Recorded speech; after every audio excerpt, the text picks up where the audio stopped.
Subscribe करें Tejendra English school channel को और उस बेल आइकन को दबाएं हमारे लेटेस्ट वीडियो लेक्चर सबसे पहले पाने के लिए।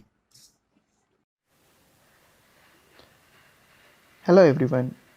Today we are going to learn class 7 Social Science Gujarat State Board book chapter 1 Two Big States. First of all, we'll start the lesson with first one state Kanauj. Harshvardhana, the time period is from 606 to 647 CE. King Harshvardhana was born in 606 CE. After the death of his father Prabhakarvardhana, Harshvardhana's elder brother Rajyavardhana ascended the throne of Thaneswar. However, Rajyavardhana was killed by the king of God Sasank. Their sister Rajasri was imprisoned by the king of Malwa Devgupta. Under these circumstances, as advised by the leaders of the kingdom, Harshvardhana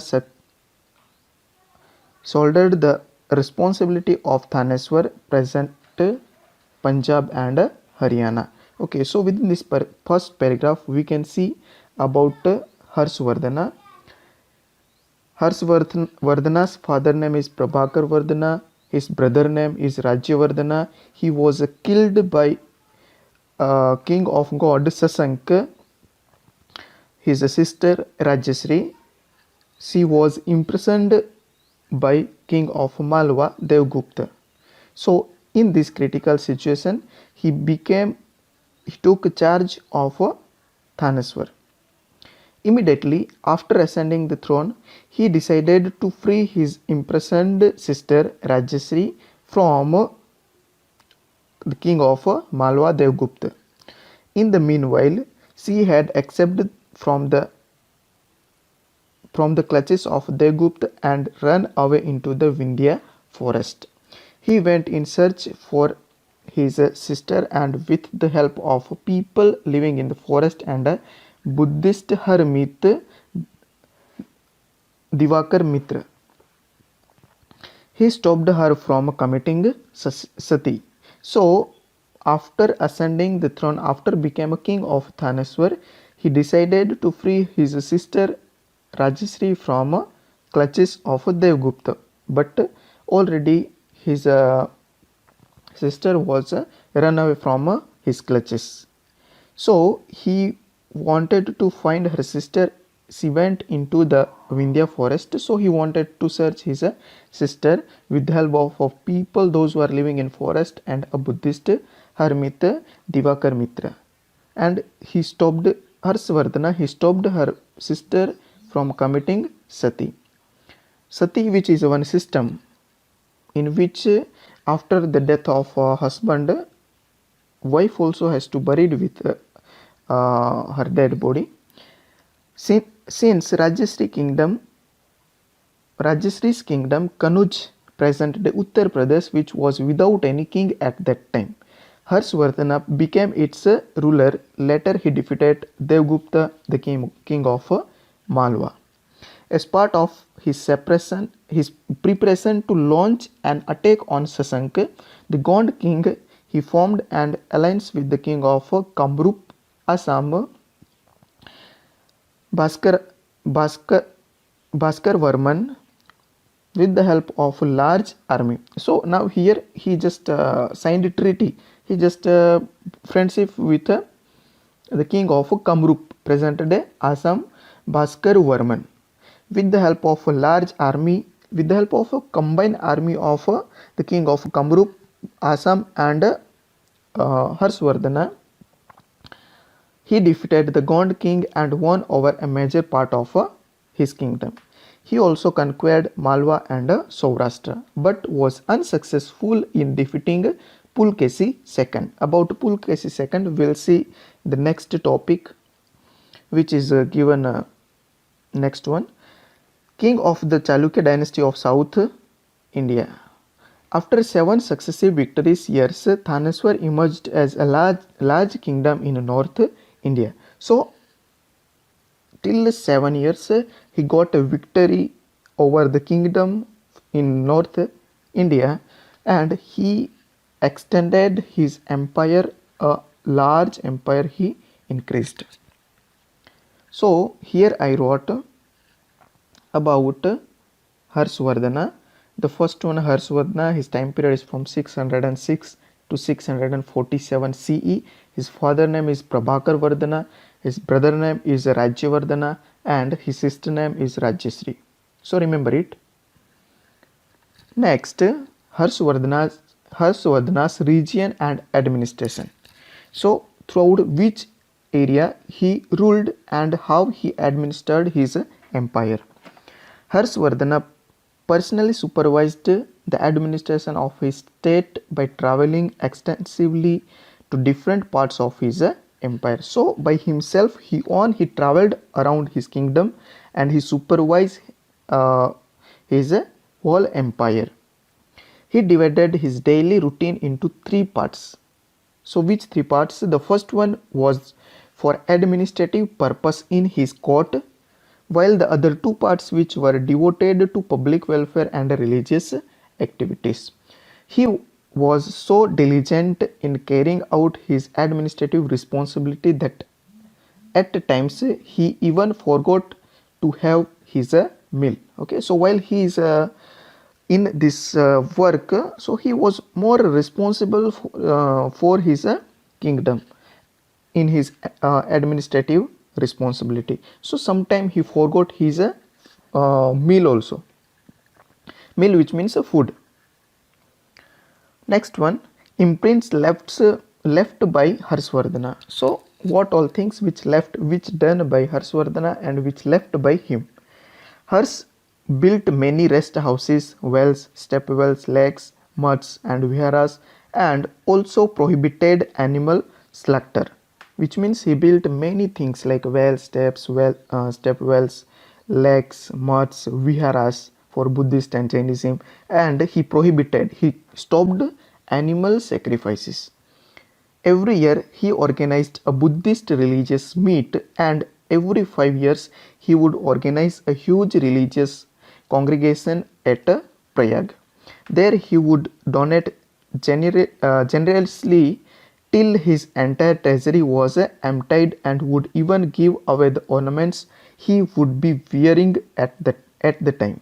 So till entire treasury from his kingdom which will be empty, so till that time he is donating to the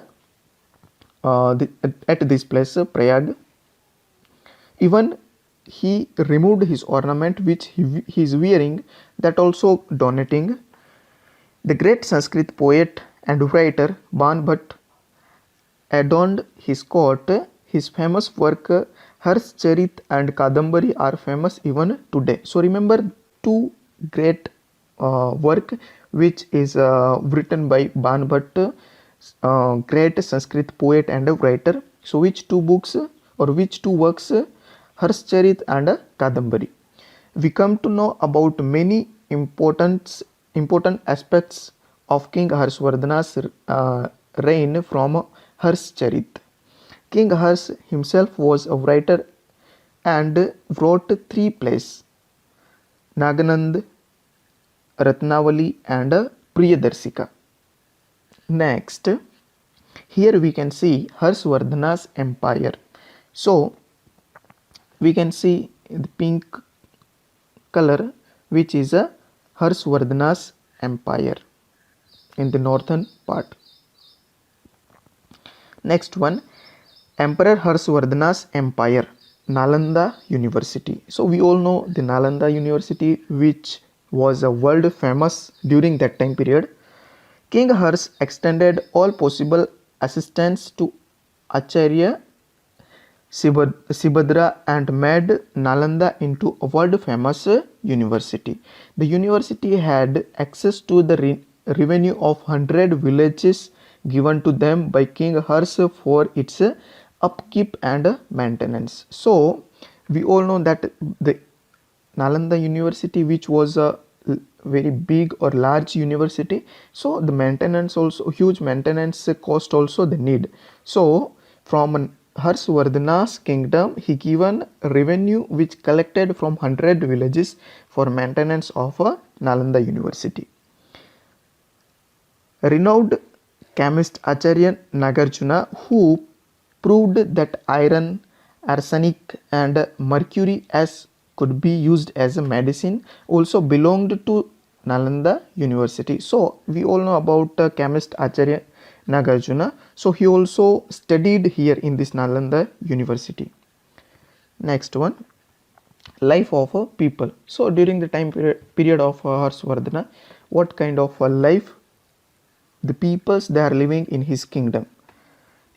Information about the reign of King Harsh is available from the writings of a Chinese traveler Yuan Sheng, who was a famous traveler from China. So we can get some information, many information about Harshvardhana's time period from the account of Yuan Sheng. Towns and villages of the time were fortified and had huge gateways at their entrance. So around the villages, around the towns, they built a fort for their security. While the Parda system and intercaste marriages were not prevented at that time, which so Parda system and intercaste marriages, which was not uh, famous during his time period, the custom of a sati, child marriage and polygamy had started by then. So after the time period of Harshvardhana, this whole system, Parda system, intercaste marriages, sati system, child marriages and polygamy, which was started after the time period of Harshvardhana. They wore clean, simple white clothes. Men wore dhotis and women wore saris. So we all know, all are familiar with this custom of men and women. Their ornaments, rings, bangles, bracelets, necklaces, which were made from flowers. So today we can't able to see these all things, all ornaments which were made with the help of flowers. So today we can see which is made with the help of gold, silver, diamond, etc. Chess and game of dice, which were popular means of entertainment. So nowadays we can see many kind of online games, but at that time chess and games of dice, which was popular for entertainment. Acrobats and conjurers wandered from village to village to entertain the people. So acrobats and conjurers, which means the people maybe before 10 years ago or before 15 years ago, the peoples they are coming to some villages, village by village, and they were just performing like they are walking on rope. Then there's some at some places they are doing some magic. So that type of things which was going on, and with the help of these all, the peoples they are just entertaining. Farming and animal husbandry were the main occupation of the people.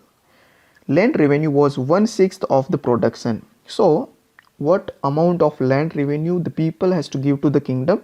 1/6. So for example, if suppose the peoples they produced 100 kg wheat, so out of this 100 kg they have to divide into 6 parts, and from the 6 parts they have to give one part to the kingdom as a revenue.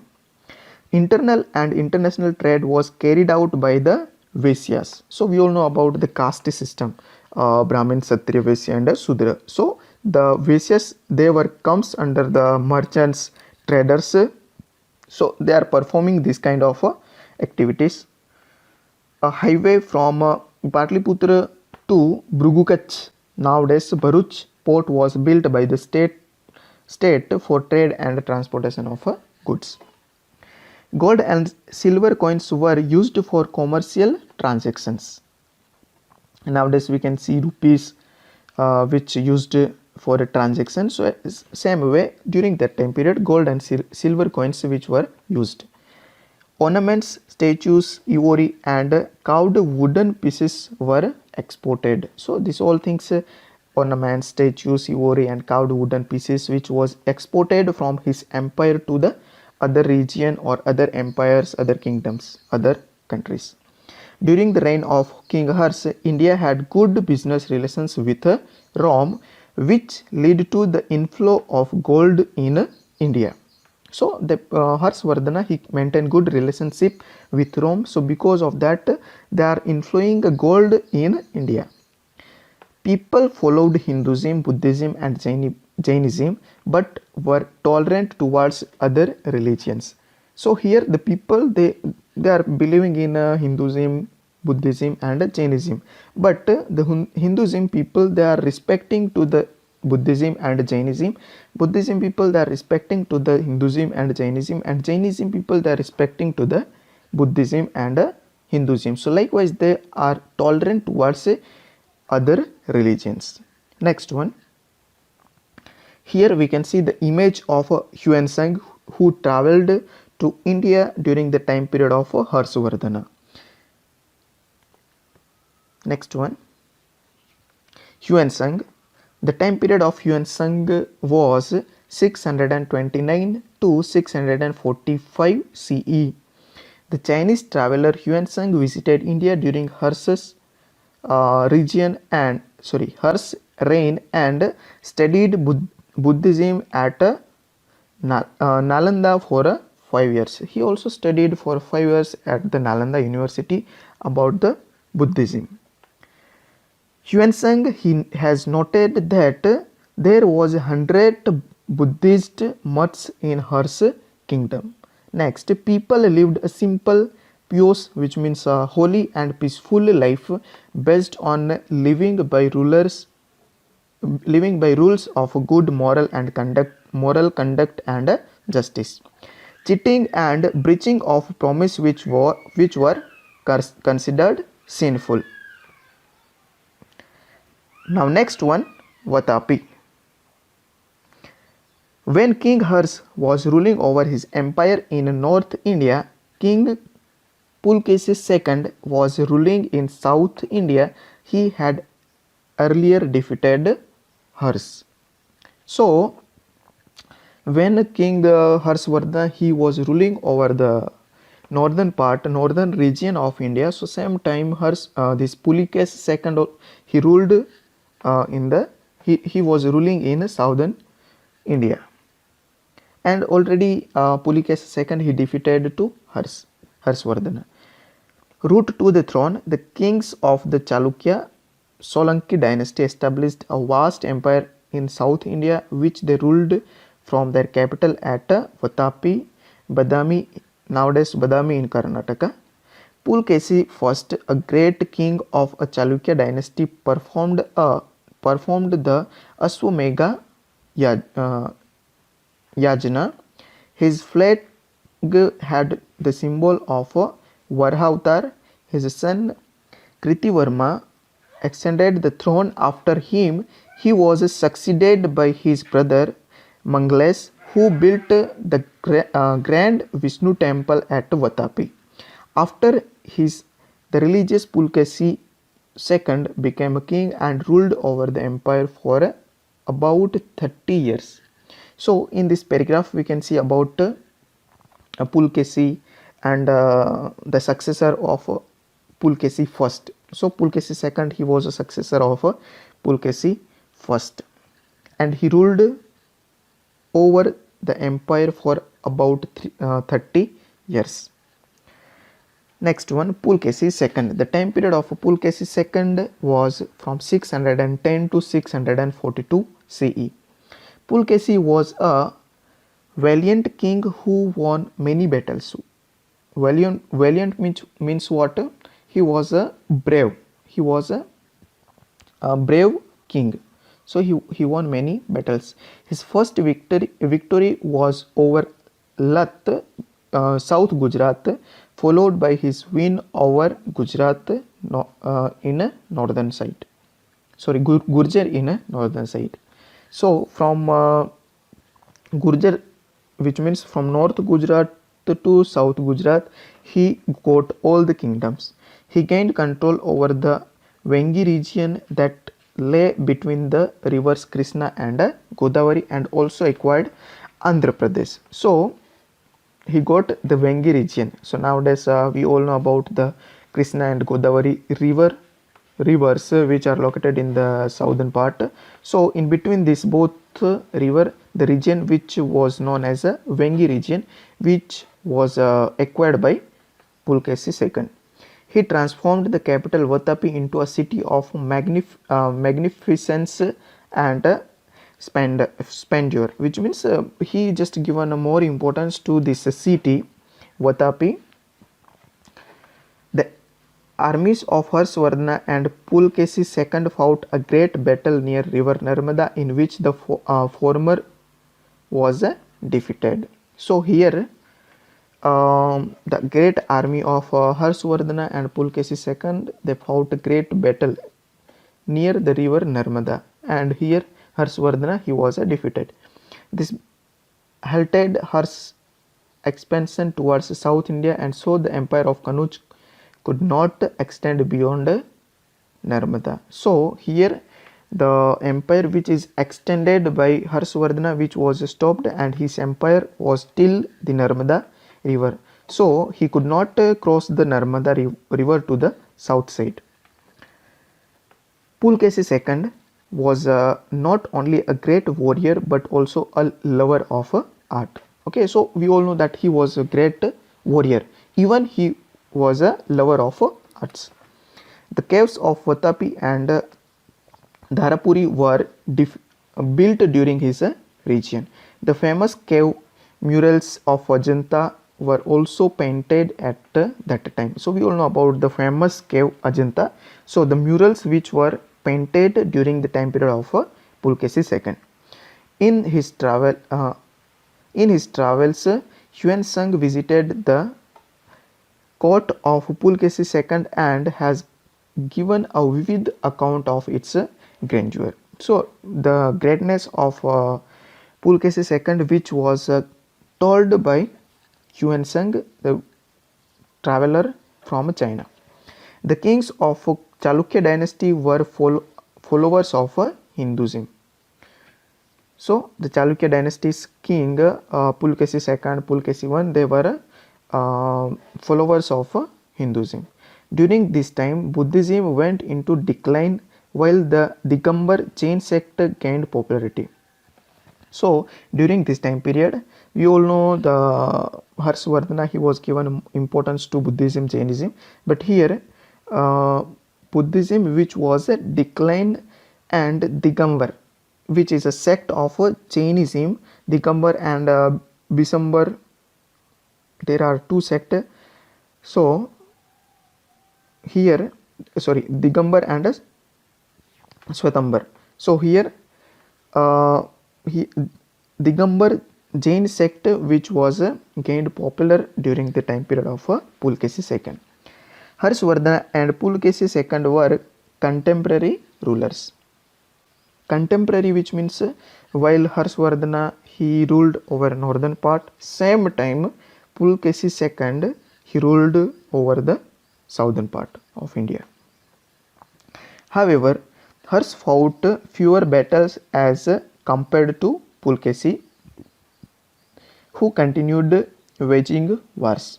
He finally met his end in 642 CE, which means Pulkesi II, he was died in 642 in a conflict with the Pallav king of Kanchipuram. So while he was a conflict, he was fighting with a Pallav king of Kanchipuram. So at that time period, Pulkesi II, he was died, and King Harshvardhana died after 5 years of Pulkesi II. So Pulkesi II, he was died in 642, and after 5 years, which means in 647 Harshvardhana, he was died. I hope you all understand this lesson particularly. Thank you for watching this video. For more updates, like, subscribe and share this video.